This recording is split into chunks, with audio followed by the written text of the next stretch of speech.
So to show the probability of a photon converting into a matter or antimatter, we can draw the Minkowski space-time diagram.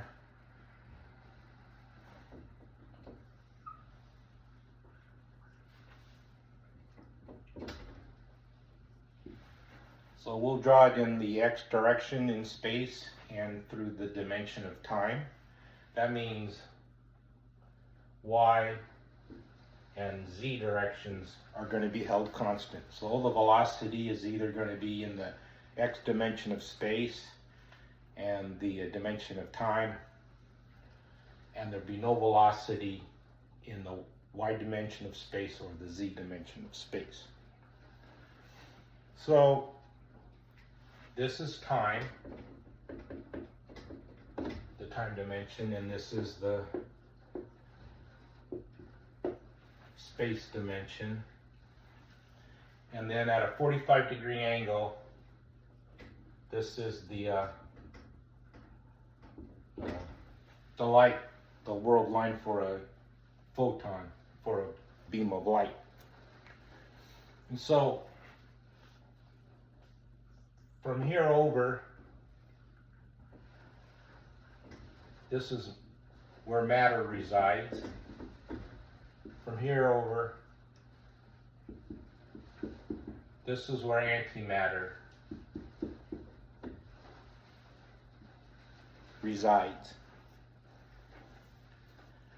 And so if we start out here, this is a photon. And this is a electron. And this is a positron.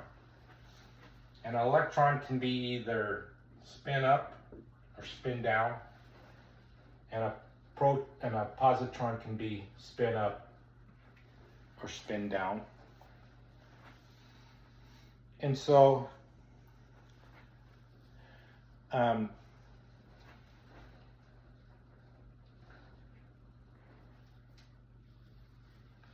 this will be traveling at the speed of light. And here, this will have this is the velocity. So the velocity equals the speed of light. Down here, the velocity is 0. And the velocity is 0 over here. So it decreases from the speed of light towards a velocity of 0 as matter. And it decreases from the velocity of light towards the velocity of 0 as antimatter. So what's the probability of a photon decaying into matter or antimatter? That's 50%. It's got a 50% probability of falling this way, slowing down as matter to 0, a velocity of 0, or it has a 50% of going through antimatter, falling from the speed of light to a velocity of 0 as an antimatter. And these two dimensions, they're shared. They're shared between matter and antimatter. So if the particle it travels along the y direction or the z direction, that is seen by both matter and antimatter. If the photon travels along the x direction, then that is seen by matter and not antimatter. And if it travels along the time direction, then that is seen by antimatter and not matter, or vice versa. So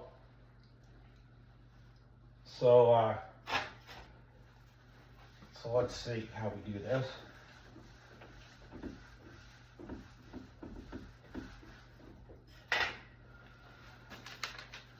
So we start out as a photon.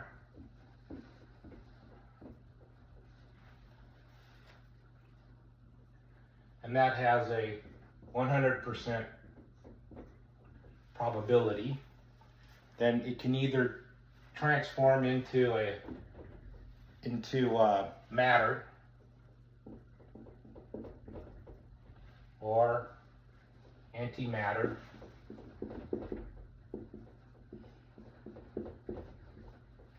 This is 50% probability, and this is 50% probability. And then when it decays into matter, it can decay along the CT direction, the Y direction, or the Z direction. And if it decays into antimatter, it can decay along the X direction, the Y direction, or the Z direction. And so for each one of these, there's a 16.6% chance for all of these possibilities, and there's a 16.6% chance for all of these probabilities. And Y and Z are shared. So that gives you a 33.3% chance for the Y direction and a 33.3% chance for the Z direction. So from a person made of matter, they're going to see a photon decay along the CT, Y, or Z directions with a chance of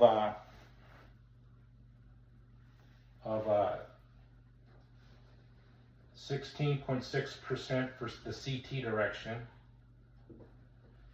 and a 33 for the Y and the Z direction. So if you add all these together, that's a 16.6 plus 33.3 plus 33.3 equals 83.3% chance. So there's a 83.3% chance that a photon will transition into matter along the CT, Y, or Z direction. And for antimatter, it's the same thing. You got the 16.6% chance for the X direction, and then you have the 33.3% chances for the Y and Z directions. And when you add these all up, it's the same equation. You got the 16.6% chance for X, 33.3 for Y, and 33.3 for Z.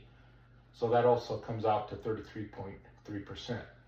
So viewing the particle from the perspective of matter, there's an 83.3% chance that it will transition into a matter particle.